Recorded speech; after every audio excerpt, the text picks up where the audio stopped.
Você confia na integridade do esporte, no resultado de cada jogo que você aposta? Infelizmente, a manipulação de resultados é um fato que está presente no mundo das bets, liderada por organizações criminosas e até mais recentemente com casos de manipulação familiar envolvendo amigos e pessoas próximas. As chamadas Fixed Matches são casos de corrupção no esporte que mostram até onde o dinheiro das bets pode ir. E nesse vídeo você vai ver que também existem casos muito sérios envolvendo campeonatos grandes, incluindo até mesmo jogos de Copa do Mundo. E tem boatos que até o jogo da seleção brasileira na Copa de 2006 contra a Gana foi manipulado. Vem entender essa história nesse vídeo. Vamos começar com um caso mais recente, que inclusive despertou o meu interesse em gravar esse vídeo aqui para vocês. Um caso envolvendo apostas na NBA e o armador Terry Rozier do Miami Heat. De acordo com denúncias e uma investigação apurada do FBI, o jogador teria agido em conjunto com um grupo de apostadores, informando previamente que no dia 23 de março de 2023, quando ainda atuava pelo Charlotte Hornets, sairia lesionado logo no início da partida contra o New Orleans Pelicans. Fato que realmente aconteceu. Com essa informação, o grupo apostou cerca de $200 mil em apostas combinadas de estatísticas individuais do jogador, combinando, por exemplo, menos pontos, rebotes, assistências, enfim, justamente para gerar uma odd bem alta. Essas apostas acabaram sendo vencedoras e, de acordo com o FBI, o próprio Terry Rozier estava presente no momento da contagem e distribuição dos lucros junto com o grupo de apostadores. O que mais chama a atenção nesse caso é que o Terry Rozier, atualmente com 31 anos, não é um jogador qualquer. Ele é um atleta de destaque na liga e tem um salário de $26 milhões por temporada no Miami Heat. Somando toda a sua carreira na NBA, ele já acumulou mais de $160 milhões em ganhos. Ou seja, se ele realmente se envolveu nesse esquema por uma aposta de apenas $200 mil, isso significa que ele arriscou a própria carreira e até a própria liberdade por algo irrisório, já que ele ganha cerca de $340 mil por jogo, considerando o seu salário atual dessa temporada. Esse caso é um dos mais absurdos dos últimos tempos. Um jogador milionário que pode acabar preso e banido da liga por uma quantia pequena, perto do que ele recebe oficialmente. Esse escândalo lembra muito os casos recentes do Lucas Paquetá e do Bruno Henrique, que foram investigados por supostamente receberem cartões amarelos de forma deliberada para favorecer pessoas próximas com apostas. E ainda falando da NBA, antes de irmos para o próximo caso, vale relembrar o que aconteceu em 2007 com o ex-árbitro Tim Donaghy, também denunciado pelo FBI. Ele foi acusado de fazer apostas em jogos que ele mesmo apitava, manipulando marcações e faltas para favorecer suas apostas em handicaps. Donaghy acabou cumprindo pena e, com o caso de Terry Rozier voltando à tona, ele mesmo afirmou recentemente que este é apenas a ponta do iceberg. Definitely not surprised with what's going on.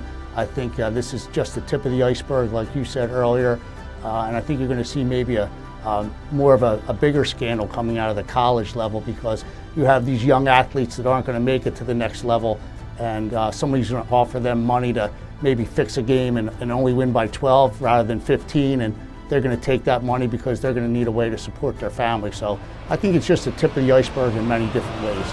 Agora vamos voltar um pouco no tempo para 2005 em um caso que marcou o futebol brasileiro, com o famoso caso da máfia do apito, envolvendo os árbitros Edilson Pereira de Carvalho e Paulo José Danelon.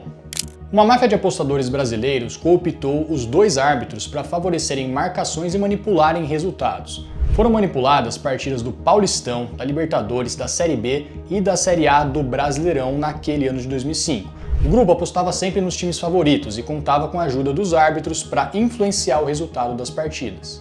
Mas nem todos os jogos davam certo, afinal, dependendo da atuação dos times, um árbitro sozinho não consegue fazer milagre com o resultado final. Inclusive, segundo apurado, os bandeirinhas não faziam parte do esquema e não influenciaram marcações de impedimentos para favorecer a máfia. Em 2005, Edilson apitou 12 jogos do Paulistão, 11 jogos do Brasileirão, 1 jogo da Sul-Americana e 2 jogos da Libertadores. Já Danelon apitou 10 partidas do Paulistão e 4 da Série B.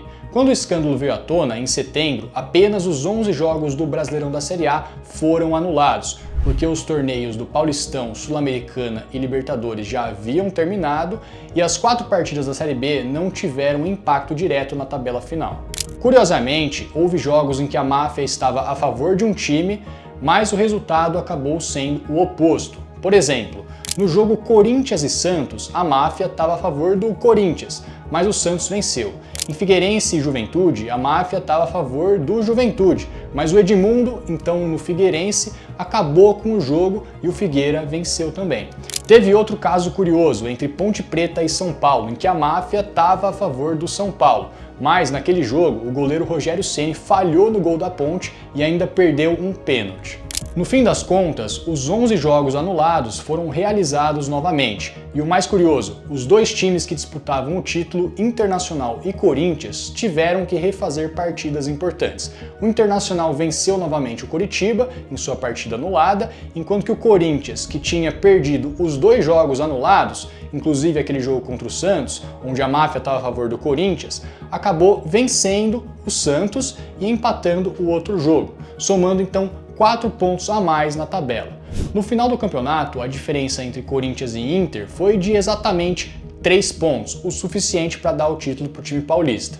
E como se isso não bastasse, ainda tivemos o erro mais marcante da arbitragem daquele ano, justamente na partida entre Corinthians e Inter. E esse lance não teve relação direta com a máfia do apito. Quem é das antigas vai lembrar bem, aquele lance em que o Tinga sofre pênalti claro do Fábio Costa e o árbitro, em vez de marcar penalidade, expulsa o jogador do Inter por simulação. O Corinthians foi campeão, mas a torcida do Inter até hoje considera o time gaúcho como campeão daquela edição do Brasileirão.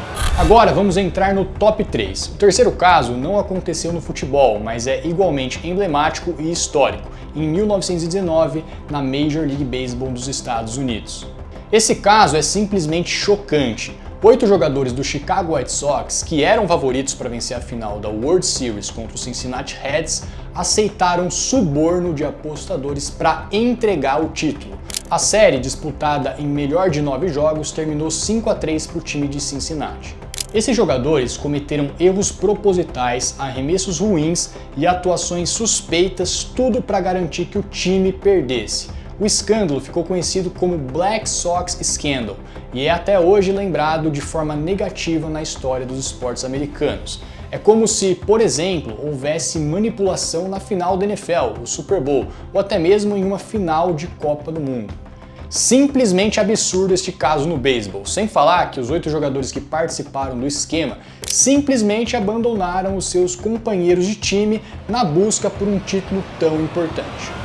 Voltando ao futebol, chegamos a um dos maiores escândalos do futebol europeu, ocorrido em 2009 e conhecido como European Football Match Fixing Scandal. O Ministério Público de Bochum, lá na Alemanha, revelou que pelo menos 200 jogos em 9 países haviam sido manipulados por organizações criminosas. As investigações mostraram que jogadores, técnicos e árbitros foram subornados para alterar resultados e favorecer a máfia, que lucrou milhões em apostas ilegais.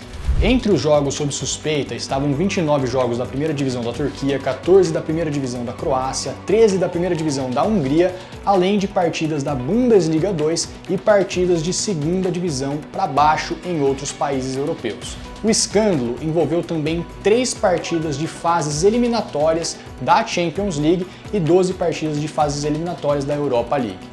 A investigação apontou que os criminosos buscavam sempre pessoas em situação financeira vulnerável, tornando mais fácil o aliciamento. Pagavam para que manipulassem resultados, gols, escanteios, cartões e até momentos específicos das partidas.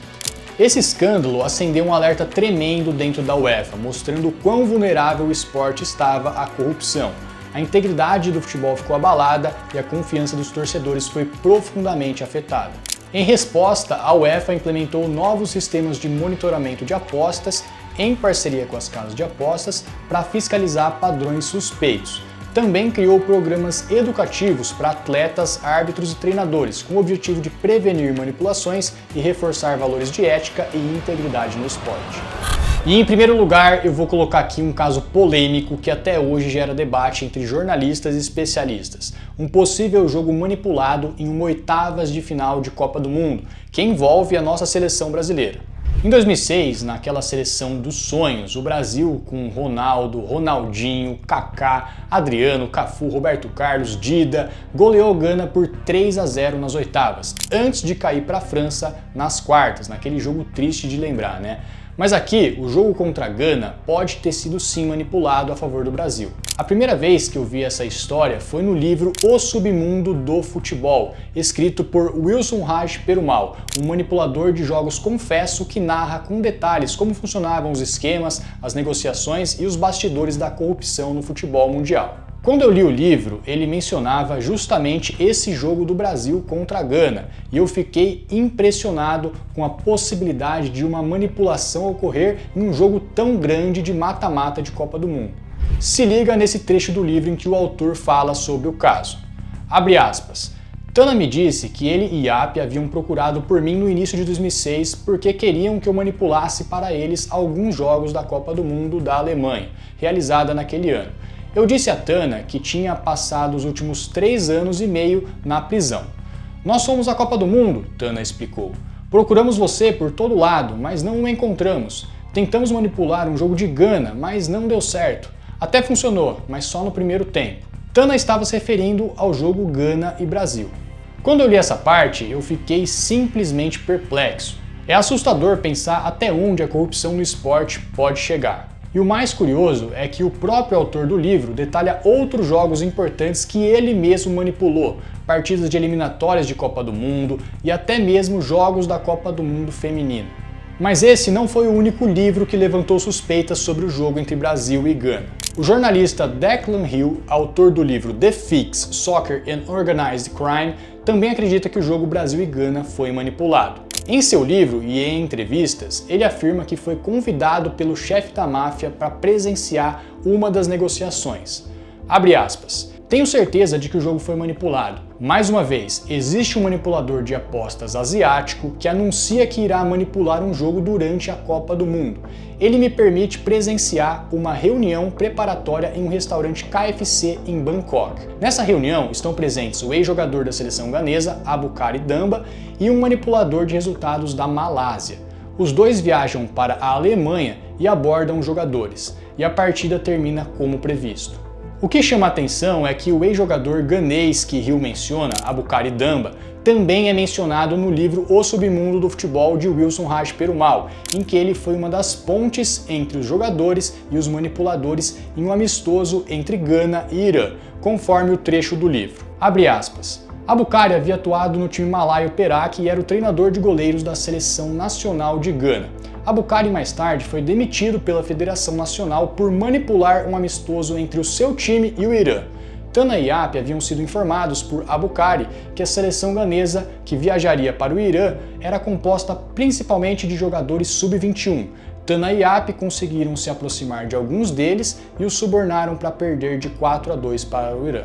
Ou seja, tudo indica que de alguma forma aquela partida entre Brasil e Gana pode sim ter sido influenciada por ações de bastidores da máfia asiática. Para finalizar, eu separei alguns lances do jogo com os gols e lances suspeitos para que vocês tirem as suas próprias conclusões. No primeiro gol do Brasil, o Ronaldo Fenômeno recebe um bom passe do Kaká em uma defesa completamente exposta. Inclusive, naquela época, esse gol tornou o Ronaldo o maior artilheiro da história das Copas, até ser ultrapassado posteriormente pelo Klose em 2014. Logo depois, um lance curioso, Zé Roberto rouba a bola, toca para Adriano, novamente uma defesa exposta, e perde uma chance cara a cara com o goleiro. E o detalhe, o Adriano estava impedido, mas o bandeirinha deixou o lance seguir normalmente. No segundo gol, no final do primeiro tempo, o mesmo Adriano recebe claramente à frente da defesa, em posição de impedimento, e o bandeira não marca irregularidade, validando o gol. Já no segundo tempo, o Juninho Pernambucano cruza a bola para a área e o zagueiro de Gana cabeceia contra o próprio gol, quase marcando um gol contra se não fosse a rápida reação do goleiro. E para fechar, o terceiro gol do Brasil com o Zé Roberto recebendo um lançamento longo em mais uma jogada em que a defesa de Gana parece completamente exposta, em mais uma chance cara a cara para o Brasil. Além dessa derrota para o Brasil, o jornalista Declan Hill indica que Gana perdeu propositalmente para a Itália no primeiro jogo da Copa. E naquele jogo também temos um lance bem curioso, no segundo gol da seleção italiana. Se esses jogos foram realmente manipulados, nunca saberemos com certeza, mas os relatos dos livros e esses lances suspeitos nos deixam muitas dúvidas. Mas eu quero saber de você. Você acha que esse jogo do Brasil contra a Gana nas oitavas da Copa de 2006 foi manipulado? Deixa aqui nos comentários a sua opinião e o seu veredito final sobre esse caso.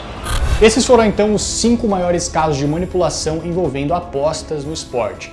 É importante lembrar que quem manipula os jogos não são as casas de apostas, mas sim organizações criminosas que aliciam jogadores, técnicos e árbitros para participar dos esquemas. As casas de apostas, na verdade, também são vítimas disso tudo, afinal são elas que pagam os prêmios aos criminosos. E quando esses casos vêm à tona, o mercado das apostas é colocado sob suspeita, prejudicando a imagem das casas e confundindo o público. Por isso, é essencial separar as coisas. As apostas esportivas não são o problema é a corrupção e o crime organizado por trás dessas manipulações. E se você curtiu esse vídeo, deixa o like, se inscreve aqui no canal e ativa o sininho para não perder os próximos conteúdos.